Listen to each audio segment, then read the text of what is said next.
जी अस्सलाम वालेकुम दोस्तों, क्या हाल है? खैरियत से हैं? आपका वेल्थ डॉक्टर आपको खुशामदीद कहता है और उम्मीद करता हूं कि आप सब लोग बखैर वाफ़ियत होंगे। अल्लाह ताला सबके तमाम नेक दिल जायज़ मुरादों को पूरा फरमाए, अल्लाहुम्मा आमीन। जी दोस्तों, आज की वीडियो हम बना रहे हैं हमारे एक दोस्त जिन्होंने हमें बैरून मुल्क से कांटेक्ट किया और कुछ फाइनेंशियल मामला ठीक ना होने की वजह से उन्होंने अपनी पॉलिसी को पेड अप पे करवा दिया, पेड अप ऑप्शन बी पे करवाने की कोशिश की। तो आज हम इसी पे बात करेंगे। वो इसके बारे में जानना चाह रहे थे कि पेड अप एक्चुअली होता क्या है और paid up option A, option B, non forfeiture, ये क्या चीज़ें होती हैं और इससे पॉलिसी में क्या फ़ायदे होते हैं, क्या नुकसानात होते हैं, इस पे मैं बात करूँगा। आज जो दोस्त आज पहली बार हमें ज्वाइन कर रहे हैं, जल्दी से सब्सक्राइब कर लीजिए और बेल आइकन दबा दें ताकि हमारे तमाम मुफीद वीडियोज़ सबसे पहले आप तक पहुँचती रहें। जी जनाब, तो paid up option B, paid up option A और नॉन फॉर फीचर क्या होता है?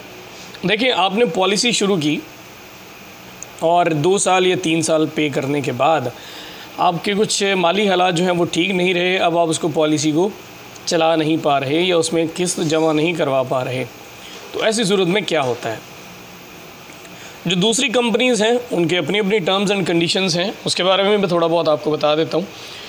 लेकिन आपको जो जुबली इंश्योरेंस है इसके जो रूल्स हैं इस हवाले से उस पर मैं बता देता हूँ कि ऑटोमेटिक में क्या होता है और अगर क्लाइंट खुद से एप्लीकेशन दे तो क्या होता है। देखिए, पॉलिसी ईयर्स 2 हो चुके हैं, 2 इंस्टॉलमेंट कम अज़ कम इसमें, यानी ये 2 साल कम अज़ कम किस्त पे की हो तो फिर ये अप्लाई होता है।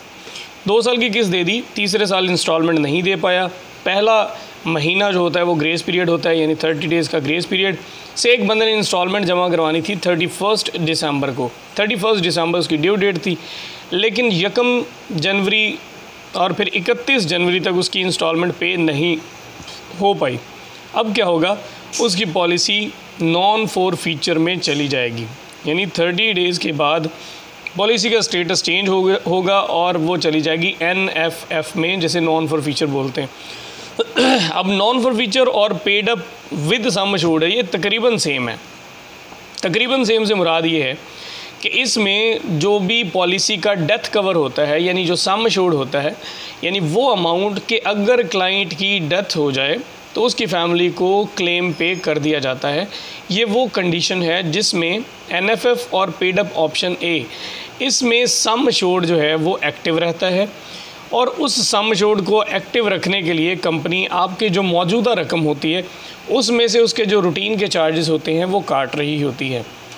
तो NFF में या पेड अप ऑप्शन ए में, यानी paid up with sum assured में फ़ायदा क्या हुआ? फ़ायदा ये हुआ कि क्लाइंट किस्त तो नहीं दे पा रहा, लेकिन अगर उसकी खुदा न खास्ता किसी वजह से उस टाइम पीरियड के दौरान कि जब पॉलिसी NFF या paid up with sum assured में थी उसकी डेथ हो जाती है तो उसकी फैमिली को जो अमाउंट डेथ कवर बनता है वो पे कर दिया जाएगा बग़ैर किसी कटौती के।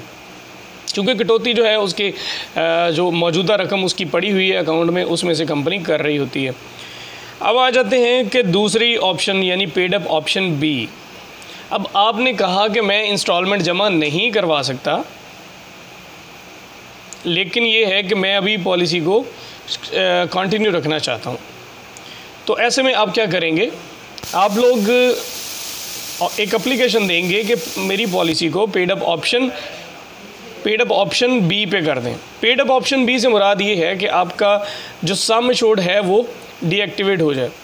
इधर बैठिएगा जी। पेड अप ऑप्शन बी पे आप उसको करवा देंगे और पेड अप ऑप्शन बी में क्या होगा कि आपका जो सम अश्योर्ड है वो डीएक्टिवेट हो जाएगा। और सम अश्योर्ड डीएक्टिव होने से क्या फ़ायदा होगा कि जो मॉर्टेलिटी के चार्जेस कट रहे हैं वो कटना बंद हो जाएंगे और जो पॉलिसी की वैल्यू है वो रूटीन में जो भी अगर ग्रोथ हो रही है तो पैसा बढ़ता रहेगा, यानी जो कटौतियाँ होंगी वो ख़त्म हो जाएंगी और पैसा आपका नीचे जाने के बजाय बेशक स्लो स्पीड से जाए ऊपर जाना शुरू हो जाएगा। अब सवाल ये पैदा होता है कि क्या एप्लीकेशन देने के फ़ौरन बाद ये paid up option be active हो जाती है? तो बिल्कुल इसका जवाब है कि नहीं।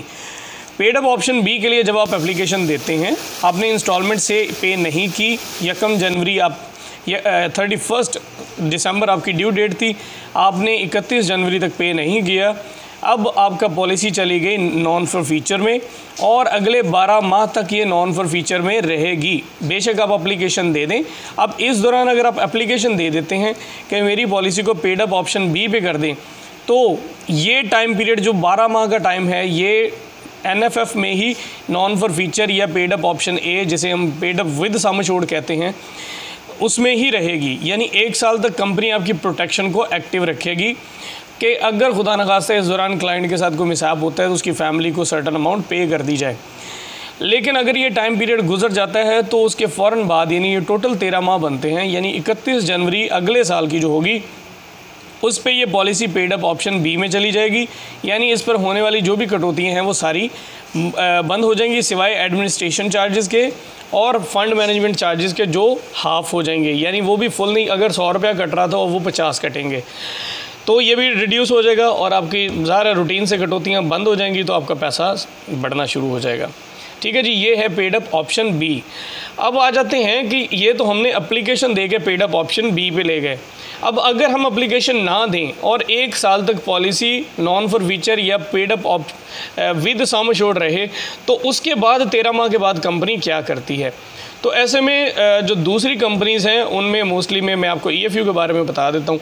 EFU क्या करती है कि 13 माह के बाद पॉलिसी को पेड अप ऑप्शन बी पे ऑटोमेटिकली ले जाती है। यानी फिर आपका सम एश्योर्ड ख़त्म हो जाता है और आपका जो पैसा पड़ा होता है वो बढ़ना शुरू हो जाता है। लेकिन जुबली लाइफ जो है, इस हवाले से ये इसका फ़ायदा भी है और दूसरी तरफ से इसका नुकसान भी। मैं आपको उसको पहले नुकसान बताता हूँ कि नुकसान क्या है। जुबली लाइफ 13 माह के बाद भी अगर आप एप्लीकेशन ना दें तो आपकी policy paid up with sum assured रहती है। यानी आपका डेथ कवर जो है वो एक्टिव रहता है और जब तक आपके अकाउंट में इतने के पैसे मौजूद हैं कि उसकी डेथ कवरेज की जो मॉर्टेलिटी है या उसके जो चार्जेस हैं वो कट सकते हों, तब तक आपकी डेथ कवरेज एक्टिव रहेगी और उसके बाद पॉलिसी लैप्स हो जाएगी। पॉलिसी लैप्स होने से मुराद ये है कि अब उसके जो भी वैल्यूज़, उसके जो भी फंड्स हैं या उसके जो बेनिफिट्स हैं वो सारे सरेंडर हो चुके हैं, अब ख़त्म हो चुके हैं। आप किसी भी बेनिफिट को क्लेम नहीं कर सकते। ठीक है जी। अब इसका ये तो एक फ़ायदा नुकसान इसका ये हुआ कि आपके जो पैसे थे वो कटते रहेंगे। जैसे कि EFU करती है, वो 13 माह के बाद उसको पेड अप ऑप्शन बी में ले जाती है, तो आपके जो पैसे हैं वो पड़े रहते हैं और डेथ कवरेज ख़त्म हो जाती है। तो ऐसे में क्लाइंट 5 साल बाद, 7 साल बाद, 10 साल बाद जब भी अपने पैसे जो बाकी पड़े होते हैं वो ले सकता है। लेकिन अब इसमें एक जो इसका रिवर्स यानी इसका नुकसान है वो ये भी है कि चूँकि उसकी डेथ कवरेज बंद हो चुकी होती है, जैसे कि अभी रिसेंटली एक क्लेम में हमारे इस तरह मामला हो रहा है कि हमारे साथ क्लाइंट की पॉलिसी थी, हमारी तरफ से भी पॉलिसी बंद थी और EFU से भी पॉलिसी उसकी बंद हो चुकी थी। हमारे पास भी उसकी सिर्फ कैश वैल्यू पड़ी थी, लेकिन उस पर पेड अप ऑप्शन ए था, यानी paid up with sum assured था। कंपनी उसके अकाउंट से पैसा काट रही थी, पैसे उसके थोड़े से रह गए थे, 10-12 हज़ार रह गया था, लेकिन उसके अभी तक मॉर्टेलिटी चार्ज हो रही थी। पॉलिसी पिछले 2 सालों से बंद थी, लेकिन अभी कंपनी उसको क्लेम पे कर रही है। अभी दूसरी तरफ आ जाएं तो उसी तकरीबन, लेकिन EFU की पॉलिसी थोड़े ज़्यादा देर से बंद थी, 4-5 साल से, लेकिन उन्होंने अपने रूल्स के मुताबिक 13 माह के बाद उसको कर दिया पेड अप ऑप्शन बी पे, यानी paid up without sum assured कर दिया। और अब सिर्फ उस फैमिली को जो उसकी कैश वैल्यू है 52 या 53 हज़ार रुपये, सिर्फ वो मिल रही है, सम एश्योर्ड नहीं मिल रहा, जबकि उसका सम एश्योर्ड करीबन 1 करोड़ 28 लाख रुपया बनता था। तो अब ये दोनों तरफ आपको पता चल गया कि ये सम एश्योर्ड एक्टिव रहे तो क्या फ़ायदा होता है। लेकिन अब दूसरी तरफ आ जाते हैं कि जुबली ऐसा करती है तो उसका फ़ायदा क्या है और नुकसान ये कि आपके जो पैसे होते हैं वो ख़त्म हो जाते हैं। अगर ज़िंदा रहे तो आपको उसमें से फिर कुछ नहीं मिलता, एक सर्टन टाइम तक वो पैसे रहते हैं, उसके बाद ख़त्म हो जाते हैं। लेकिन फ़ायदा ये है कि अगर खुदा न खास्ता, जैसे मैंने ये इस क्लेम की आपको मिसाल दी है, अगर खुदा न खास्ता उस टाइम पीरियड में कि जिसमें आपके पैसों से मॉर्टेलिटी चार्ज हो रही है, तो उस सूरत में आपकी फ़ैमिली को क्लेम पे कर दिया जाएगा कि अगर उस टाइम में आपकी खुदा न खास्ता डेथ हो जाती है तो, क्योंकि ज़िंदगी मौत अल्लाह ताला के हाथ में है, तो मौत तो बरहक है, आनी है। तो paid up option A, paid up option B, इसके क्या फ़ायदे हैं, ये किस तरह एक्टिव होती है, नॉन फॉर फीचर क्या होता है और ये किस तरह से एक्टिव रहता है, इस पर उम्मीद करता हूँ आपको मुकम्मल जो भी इन्फॉर्मेशन है वो मिल चुकी होगी। फ़र्दर कोई भी इन्फॉर्मेशन चाहिए हो, पॉलिसी लेनी हो आपने, या आप इन्फॉर्मेशन चाह रहे हों, कुछ चीज़ प्रोसेस करवानी है, आप डिस्क्रिप्शन में मेरा नंबर मौजूद है, ईमेल एड्रेस भी, आप मुझसे कॉन्टैक्ट कर सकते हैं। आपकी खिदमत के लिए हमेशा हाजिर। अपना बहुत सारा ख्याल रखिएगा। अल्लाह हाफ़िज़।